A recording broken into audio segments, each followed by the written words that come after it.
En écrivant un texte, une des erreurs communes commises par les élèves est celle de se répéter. La solution à ce problème est l'usage des substituts. Mais qu'est-ce qu'un substitut? Les substituts sont des mots qui permettent de reparler de choses ou de personnes tout en évitant de se répéter. Il y a trois façons d'utiliser un substitut. La première, c'est la reprise par le pronom. Ensuite, il y a la reprise par un groupe du nom. Et finalement, la reprise par un groupe verbal. Il y a deux façons d'utiliser la technique reprise par le pronom.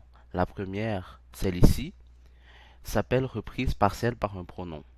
La deuxième, qui est ici, s'appelle reprise totale par un pronom à la troisième personne.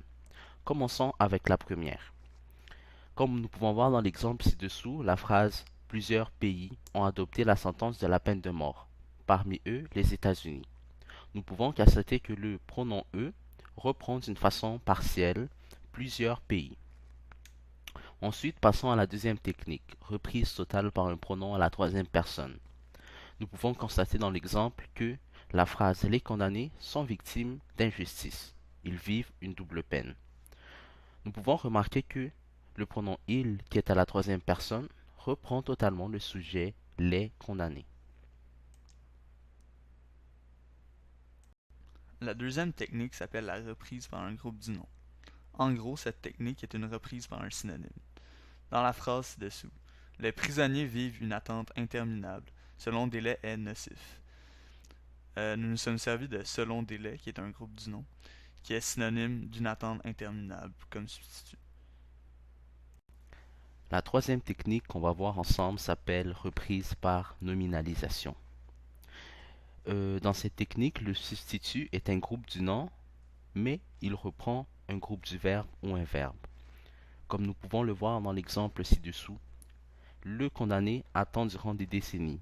Cette torture psychologique est inacceptable.